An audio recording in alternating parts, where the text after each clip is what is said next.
Hello friends, आज की class में हम पढ़ने जा रहे हैं entropy and it's physical significance. तो आज के लेक्चर में हम लोग एंट्रोपी के बारे में पढ़ेंगे कि एंट्रोपी क्या है, अवेलेबल एंड अनअवेलेबल एनर्जी से कैसे एंट्रोपी को डिफाइन कर सकते हैं, डिसऑर्डर के थ्रू एंट्रोपी को कैसे डिफाइन कर सकते हैं, प्रोबेबिलिटी से एंट्रोपी को कैसे डिफाइन करते हैं। फिर हम पढ़ेंगे स्पॉन्टेनियस प्रोसेस क्या होते हैं और second law of thermodynamics in term of entropy. ठीक है फ्रेंड्स, तो इस पर्टिकुलर लेक्चर में हम लोग एंट्रोपी के बारे में डिस्कस करेंगे और नेक्स्ट लेक्चर में हम लोग रिवर्सेबल और इरिवर्सेबल प्रोसेस में किस तरह एंट्रोपी चेंज होती है इसके बारे में डिस्कस करेंगे। तो फ्रेंड्स, सबसे पहले एंट्रोपी होती क्या है। देखिए, एंट्रोपी भी फिजिकल क्वांटिटी होती है एक, जैसे कि pressure, volume, temperature, internal energy, ये सब आप थर्मोडायनेमिक्स में फिजिकल क्वांटिटीज़ पढ़ते हो। इस तरह से एंट्रोपी भी एक फिजिकल क्वांटिटी है। It is also a state variable function. जैसे स्टेट वेरिएबल्स मैंने आपको बताया था, प्रेशर, वॉल्यूम, टेम्परेचर, ये सब स्टेट वेरिएबल्स होते हैं। तो एंट्रोपी को भी इनके टर्म्स में डिफाइन किया जा सकता है। बस एक अंतर ये है कि प्रेशर, वॉल्यूम, टेम्परेचर इनको आप फील कर सकते हैं, लेकिन एंट्रोपी को फील नहीं कर सकते हैं। मतलब एज ए क्लियर आप इसको समझ नहीं सकते हैं। केवल इन प्रोसेस के थ्रू ही हम समझा सकते हैं कि एंट्रोपी क्या होता है। और अगर धीरे धीरे आप इस लेक्चर के एंड तक समझ जाएंगे कि एंट्रोपी क्या है, जो फील नहीं होगा लेकिन पता चल जाएगा कि एंट्रोपी इंक्रीज हो रही है। देखिए, सबसे पहले हम अवेलेबल एंड अनअवेलेबल एनर्जी के बारे में देखते हैं क्या होता है। सेकेंड लॉ ऑफ थर्मोडायनेमिक्स आपने पढ़ा है अभी पिछले लेक्चर में। केल्विन प्लांक स्टेटमेंट के अकॉर्डिंग कोई भी सिस्टम जब किसी हॉट बॉडी से हीट लेता है तो पूरी हीट को यूजफुल वर्क में कन्वर्ट नहीं कर सकता है। ये सेकेंड लॉ ऑफ थर्मोडायनेमिक्स का स्टेटमेंट है कि वो थोड़ी सी हीट को एक लोअर टेम्परेचर के सिस्टम में या लोअर टेम्परेचर पे रिजेक्ट करता ही है। ये चीज़ आपने पढ़ी है कि कभी भी कोई भी हीट इंजन इस तरह से रन नहीं करेगा जब तक कि दो डिफरेंट टेम्परेचर लिमिट के बीच में आप उसको रन ना कराएं। अगर टेम्परेचर डिफरेंस नहीं होगा तो हीट इंजन रन नहीं करता है, ठीक है ना। तो उसके लिए हीट इंजन के लिए आपको पता है कि एक हाई टेम्परेचर पे सोर्स होता है और लो टेम्परेचर पे सिंक होता है। सिंक सराउंडिंग भी हो सकती है या आप अपने आप से कोई डेवलप करें जो हॉट बॉडी से कम टेम्परेचर पे हो। तो इस तरह से हीट इंजन डिज़ाइन होता है। और सेकेंड लॉ ऑफ थर्मोडायनेमिक्स के अकॉर्डिंग पूरी हीट को 100% यूजफुल वर्क में कन्वर्ट नहीं किया जा सकता है। तो थोड़ी सी एनर्जी आपकी सिंक में ऐड हो जाती है जो वर्क में कन्वर्ट नहीं होती है। तो जो हीट एनर्जी वर्क में कन्वर्ट हो गई है उसको आप अवेलेबल एनर्जी कहते हैं, और जो एनर्जी वर्क में कन्वर्ट नहीं हुई है वो अनअवेलेबल एनर्जी है। तो आप एक तरह से एंट्रोपी को उस अनअवेलेबल एनर्जी की फॉर्म में भी डिफाइन कर सकते हैं। यानी कि एंट्रोपी इंक्रीज होती है अनअवेलेबल एनर्जी में। जितनी भी यूनिवर्स में जितनी भी अनअवेलेबल एनर्जी है जो कि यूजफुल वर्क में कन्वर्ट नहीं की जा सकती है वो मेजर ऑफ एंट्रोपी है। यानी कि उसको आप फर्दर वर्क में कन्वर्ट नहीं कर सकते हैं। ठीक है फ्रेंड्स, तो एंट्रोपी एक तरह से बैड भी है और गुड भी है। अभी हम इसके बारे में डिस्कस करेंगे कि किस तरह से एंट्रोपी की ज़रूरत भी है और एंट्रोपी एक तरह से एक बैड थिंग भी है जिससे हमारे लिए अवेलेबल एनर्जी ख़त्म होती चली जा रही है। ओके, सेकंड पॉइंट है एंट्रोपी एंड डिसऑर्डर। आपने यहाँ से ये समझ लिया है कि जो अनअवेलेबल एनर्जी है उससे मेज़र होती है एंट्रोपी।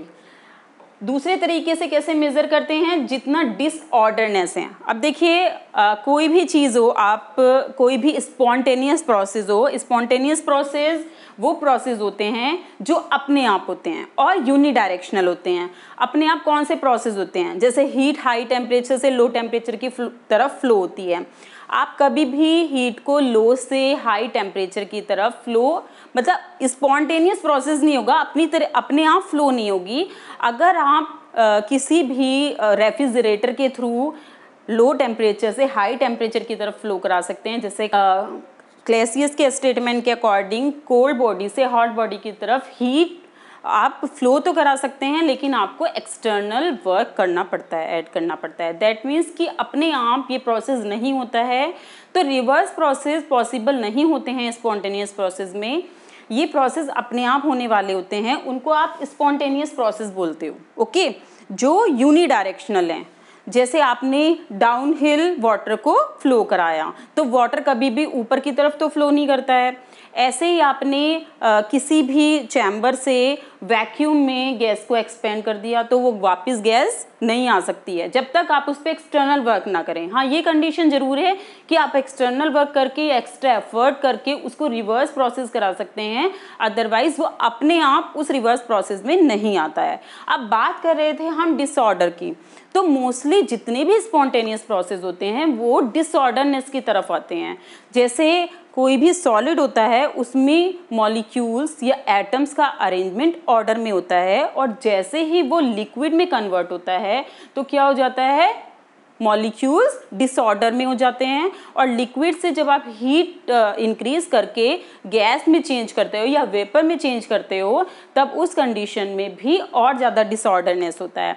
तो ये प्रोसेस क्या होते हैं, ये स्पॉन्टेनियस प्रोसेस हैं। आइस जो है वो मेल्ट होगी, ओके, टेम्परेचर का जैसे ही डिफरेंस होगा, लेकिन स्पॉन्टेनियस प्रोसेस तब तक होते हैं जब तक अनइक्विलिब्रियम कंडीशन होती है। इक्विलिब्रियम कंडीशन आते ही स्पॉन्टेनियस प्रोसेस भी स्टॉप हो जाते हैं, ठीक है।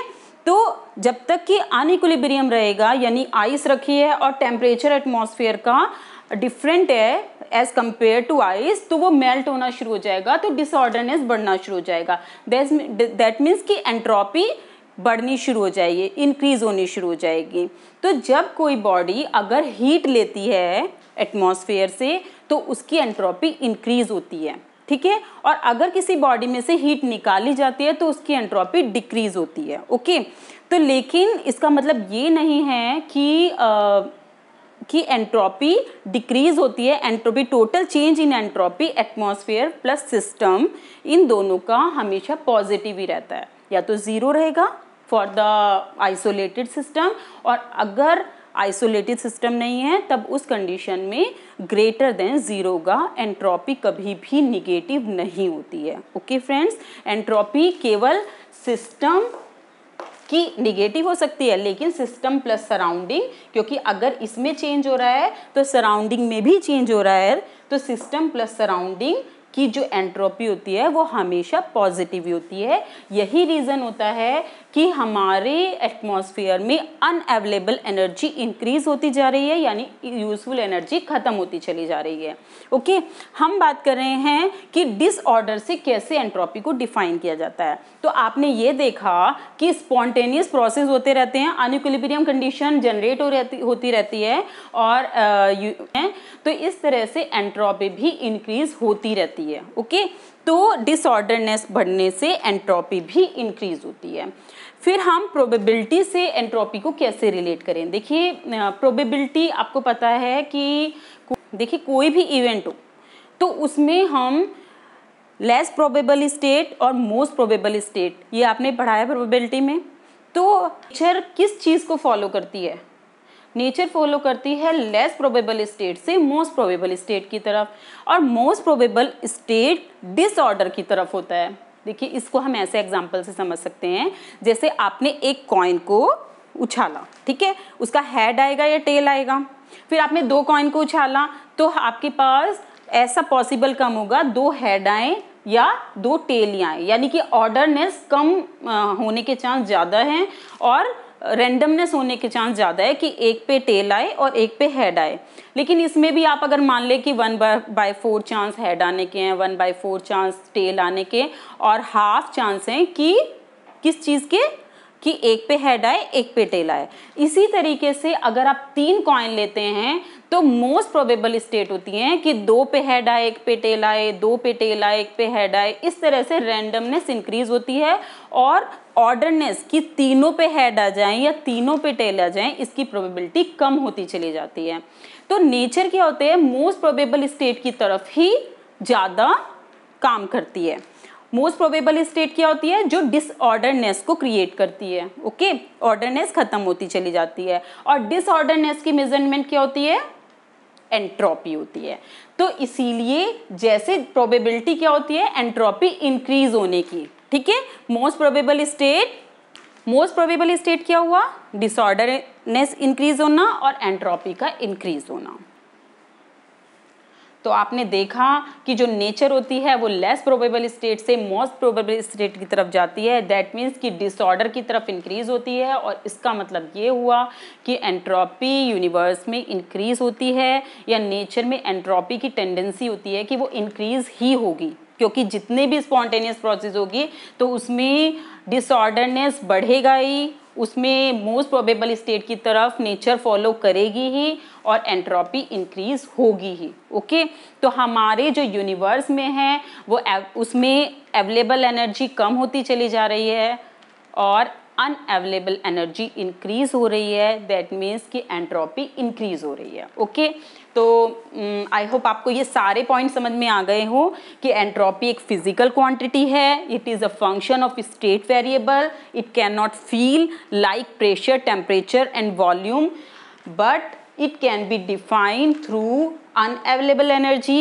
Measure of entropy is equal to है measure of unavailable energy per unit temperature, ठीक है। और अनअवेलेबल एनर्जी मैंने आपको बताई है कि वो हीट जो यूजफुल वर्क में कन्वर्ट नहीं की जा सकती है। साथ में एंट्रोपी को डिफाइन कर सकते हैं डिसऑर्डर की तरफ। डिसऑर्डरनेस स्पॉन्टेनियस प्रोसेस से जनरेट होता है और स्पॉन्टेनियस प्रोसेस नेचर में अनइक्विलिब्रियम के कारण अपने आप होते रहते हैं। जैसे ही इक्विलिब्रियम आपको ऑब्टेन हो जाता है तो स्पॉन्टेनियस प्रोसेस रुक जाते हैं और सिस्टम में मैक्सिमम एंट्रोपी बन जाती है। अब इसको भी हम इस तरह से समझ सकते हैं, जैसे आपके पास 3 रिजर्वायर हैं, इसमें ये 100 डिग्री सेंटीग्रेड पे है, ये 100 डिग्री सेंटीग्रेड पे है, यानी इक्विलिब्रियम कंडीशन पे है। एक 100 डिग्री सेंटीग्रेड पे है, एक 102 पे है, एक 98 पे है, एक 100 पे है। ओके, तो इस तरह से है। तो अगर आपसे पूछा जाए कि किस सिस्टम में एंट्रोपी सबसे ज़्यादा होगी, तो देखिए ये सिस्टम इक्विलिब्रियम में है, ये दोनों इक्विलिब्रियम में नहीं है, तो इन दोनों में क्या होगा, स्पॉन्टेनियस प्रोसेस होगा। स्पॉन्टेनियस प्रोसेस क्यों, क्योंकि यहाँ का टेम्परेचर हाई है, यहाँ का कम है, यहाँ का कम है, यहाँ का हाई है। तो इस तरह से हाई टेम्परेचर से लो टेम्परेचर की तरफ ऑटोमेटिकली, अगर ये कंडक्टिंग वॉल है तो ऑटोमेटिकली हीट का फ्लो होना शुरू हो जाएगा। तो हीट फ्लो हो रही है, दैट मीन्स कि अभी अनइक्विलिब्रियम है और ये इक्विलिब्रियम में आ चुका है, तब उस कंडीशन में इसमें मैक्सिमम एंट्रोपी इंक्रीज हो चुकी है। ओके, क्योंकि आपको मैंने बताया है कि कोई भी सिस्टम है जब इससे हीट निकालते हैं तो इसकी एंट्रोपी डिक्रीज होती है, लेकिन साथ में सराउंडिंग की एंट्रोपी इंक्रीज हो जाती है। और अगर सिस्टम सराउंडिंग की हीट ज़्यादा है और सिस्टम की कम है और इसके अंदर आपने हीट ऐड की है तो इसकी एंट्रोपी इंक्रीज होती है और इसकी कम हो जाती है, और total entropy of the system surrounding plus system जो होती है वो टोटल या तो 0 रहेगा अगर ये आइसोलेटेड सिस्टम है, और अगर ये आइसोलेटेड सिस्टम नहीं है तब उस कंडीशन में भी एंट्रोपी इंक्रीज होगी और पॉजिटिव होगी। ओके, तो हम ये डिफाइन कर सकते हैं कि delta S is always greater than या इक्वल टू 0। वो डिपेंड करती है कि प्रोसेस रिवर्सिबल है, उसके लिए एंट्रोपी चेंज आपका 0 होता है, और अगर इरिवर्सिबल है तब उस कंडीशन में change in entropy is always greater than 0 होता है। ठीक है फ्रेंड्स, इसको हम नेक्स्ट लेक्चर में भी अच्छे से डिस्कस करेंगे। अभी हम सेकंड लॉ ऑफ थर्मोडायनेमिक्स को भी on the basis of entropy define करेंगे। तो सेकंड लॉ ऑफ थर्मोडायनेमिक्स के सारे स्टेटमेंट, केल्विन का स्टेटमेंट, प्लैंक का स्टेटमेंट, केल्विन प्लैंक का दोनों का कंबाइंड स्टेटमेंट, क्लॉसियस का स्टेटमेंट, और on the basis of entropy जो सेकंड लॉ ऑफ थर्मोडायनेमिक्स है उसको कैसे डिफाइन किया जाता है, पहले वो सब डिस्कस कर लेंगे, जिससे हमें क्लियर हो जाए कि ये सब स्टेटमेंट एक ही चीज को शो कर रहे हैं।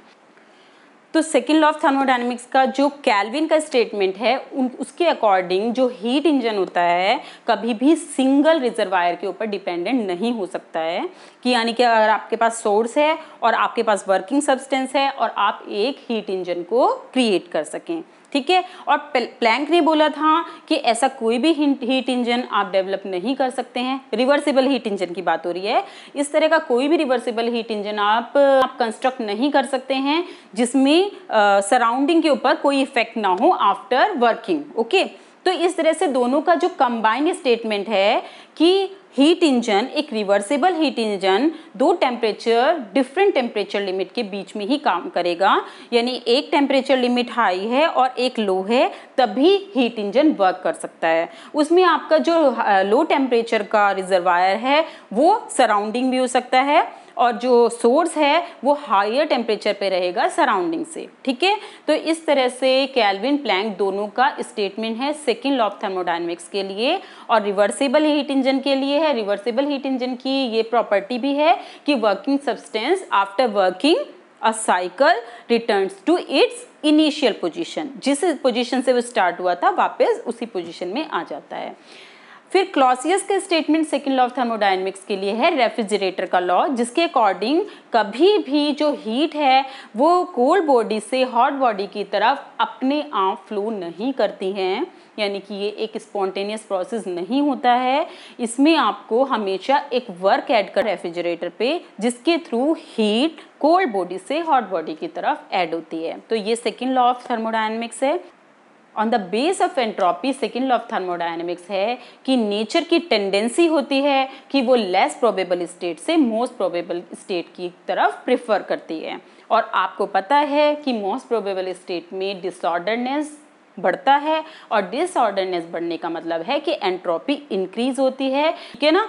तो इस तरह से यूनिवर्स की एंट्रोपी धीरे धीरे इंक्रीज हो रही है, इसीलिए save water, save electricity, save fuel, ये सब आपसे बार बार कहा जाता है, क्योंकि जब फ्यूल आप जलाते हैं या इलेक्ट्रिसिटी आप यूज़ करते हैं तो धीरे धीरे करके यूनिवर्स की अवेलेबल एनर्जी ख़त्म होती जा रही है और अनअवेलेबल एनर्जी इंक्रीज होती चली जा रही है, और अनअवेलेबल एनर्जी इंक्रीज होने से धीरे धीरे सारा का सारा यूनिवर्स इक्विलिब्रियम में आ जाएगा, और जब इक्विलिब्रियम में आ जाएगा तो किसी भी तरह का हीट इंजन नहीं रन हो सकता है, क्योंकि अभी आपको बताया कि जब टेम्परेचर लिमिट सेम टेम्परेचर पे आ जाएगा, सेम टेम्परेचर दैट मीन्स कि आप किसी भी तरह का किसी भी तरह की मशीन को रन नहीं करा सकते हैं, ठीक है फ्रेंड्स। तो एंट्रोपी आई थिंक आपको थोड़ा क्लियर हो गया है।